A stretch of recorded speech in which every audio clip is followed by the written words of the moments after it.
Hi everyone, making this video here of the unemployment rate, right? We hear it in the news. We hear the president of the United States saying it. We hear so many times politicians just saying how low the unemployment rate is and how prosperous and how well we're doing as a country, right? But it's a big tactic used to get consumers to feel that everything is going really well when actually the reality is not really going well.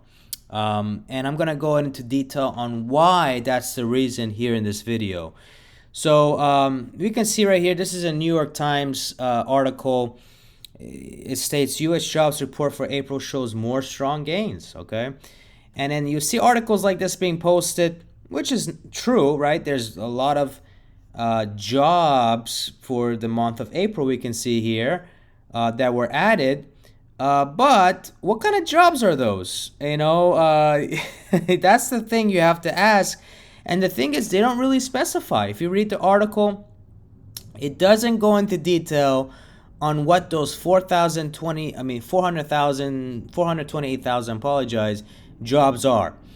And many of those jobs are maybe in hospitality, right? And in hospitality, those jobs can be part-time. They can be very, very little. So, so many of those jobs can be hospitality. They might be trucking jobs.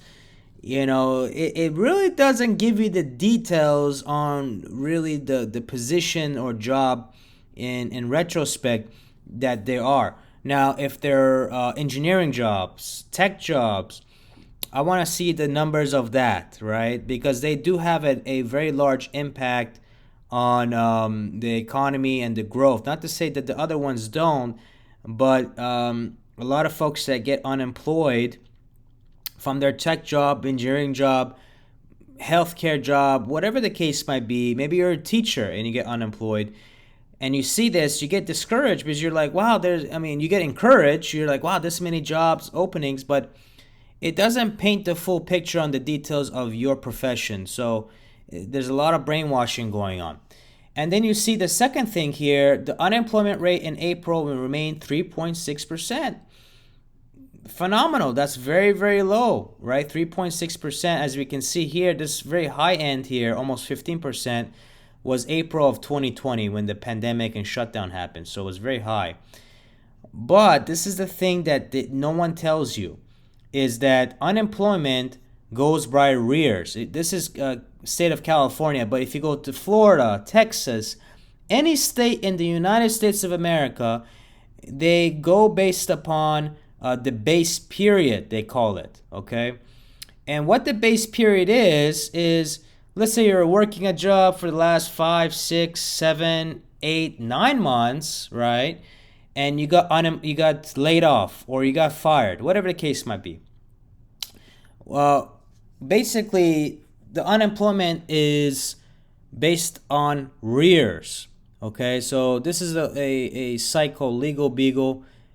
Any site you go onto will provide that, but you can see right here, according to California Guide to Benefits and Employment Services, your base period is the first 4 of the 5 completed quarters before you file for unemployment. And here they give a phenomenal example. For example, if you file for unemployment in December 1st of 2017, your base period would be July 2016 to June 2017, okay? So what does that mean? That means you had to be working during those months, okay?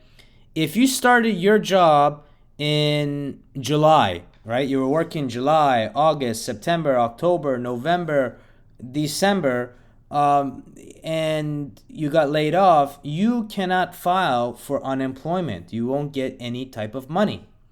You had to be working within those other time frames.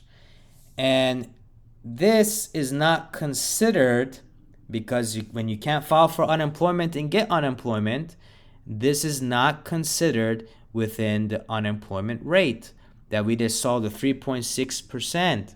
So everybody thinks that unemployment is really low and everybody's doing well. Actually, that's not the full picture.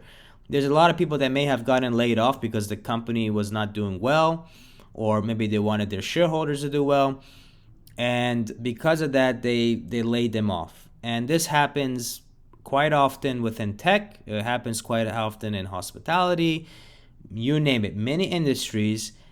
So with that said, this I hope gives you the understanding that the unemployment rate actually isn't, it doesn't provide the full picture or the colorful picture where you can see the details of really what the unemployment rate really is.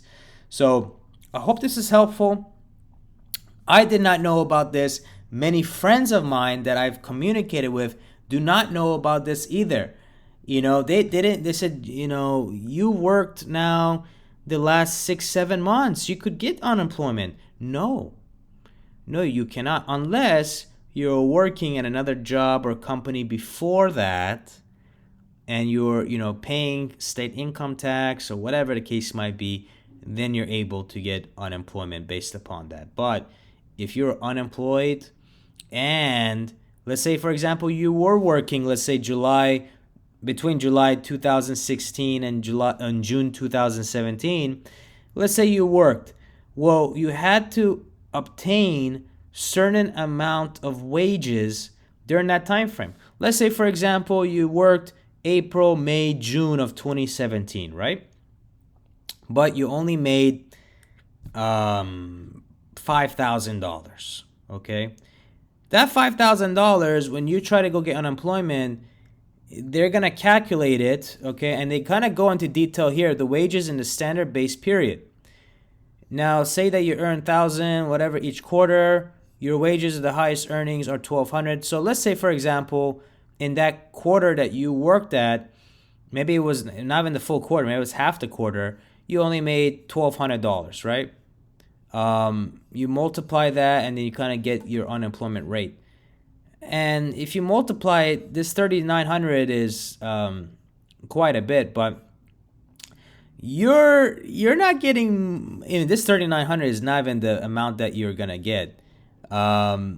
It's gonna be a lot less than that from California unemployment, but the amount that you will get, you'll barely get by. Even if, let's say, you're making $140,000 or $150,000 a year, you get an unemployment.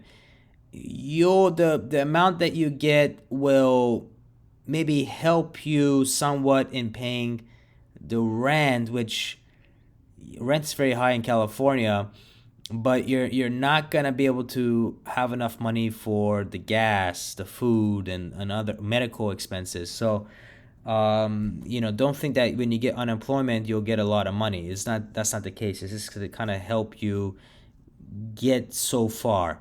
So anyways, not to diverge from the main topic, but I hope this kind of gives you clarification on how the unemployment rate works.